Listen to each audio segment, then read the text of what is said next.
Good morning, Year 8. Mrs. Shola here.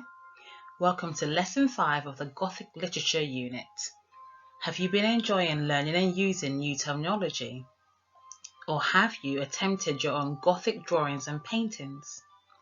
Today I'm going to recap some key knowledge we feel you should have good understanding of already. Then you will continue with your online lesson on a popular Gothic short story called The Tell-Tale Heart.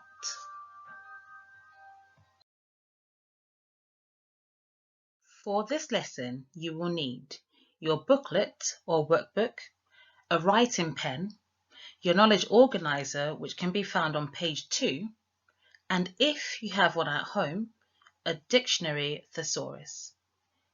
If you need to get any of those items, press pause to get yourself organized and unpause when you are ready. So, what are conventions? Conventions are the specific characteristics or the must-haves of a given genre. For example, if you were baking, you would need particular ingredients to make that particular product. It's the same case with our genre. You need particular characteristics to make that particular genre. In our case, Gothic fiction is often set in strange and mysterious locations, creating a threatening atmosphere, such as an abandoned mansion or a decaying cathedral. They create an eerie feel in the air. It is also based around a world of doubt, creating in our minds the possibility that there may be things beyond human power, reason, and knowledge. That possibility is always accompanied by uncertainty. It's as if these things can only be imagined. Generally, Gothic fiction is a mixture of horror, death, and romance. So, here are our Gothic conventions. Firstly, we have dark, abandoned, decayed settings, as mentioned previously. Then we have an atmosphere of mystery and suspense, followed by omens, portents, visions. Most common ones might be ghosts of some sort. We also have supernatural or otherwise inexplicable events, for example, having objects moving without anyone touching them. Then we have high, even overwrought emotion. Overwrought just means tense or nervous or excitable. We also have women in distress, needing someone to save them or rescue them. And lastly, we have women threatened by a powerful, impulsive, tyrannical male character.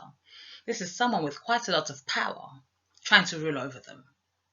You can find more detailed explanations of all these conventions on page 7 of your booklet. You can press pause now to read over these conventions and unpause when you're ready. In Lesson 3, you learnt about key Gothic characters: the Byronic hero, the damsel in distress, and the femme fatale. The Byronic hero is an anti-hero. He is rebellious, arrogant, antisocial, psychologically damaged in some way.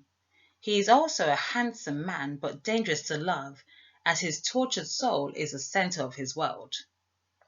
He is intelligent, manipulative, and passionate about the needs for justice. What a character, eh? The damsel in distress. She is beautiful, innocent, helpless, young, typically locked up in a castle by a villain. She requires a male hero to rescue her. Once she has been rescued by him, they would usually get married. This probably is the plot of many fairy tales you have read when you were younger. Lastly is the femme fatale. She is a combination of sexuality and femininity, as well as enchantment and mystery. She uses her sexual appeal to entrap men. She can sometimes appear to be a cross between a human and an animal or mythical creature. In short, you don't want to mess with the femme fatale. You can find more detailed explanations about all these characters on pages 9 and 10 of your booklet. So how well have you been listening? Let's try the Do Now activity on page 15. Go ahead and pause the video, and when you're ready to move on, unpause. How did you get on? Hopefully the recap beforehand helped a little. Give yourself a tick as I reveal the answers. Any that you are still uncertain about, please go back through previous lessons in your booklet and use your knowledge organizer.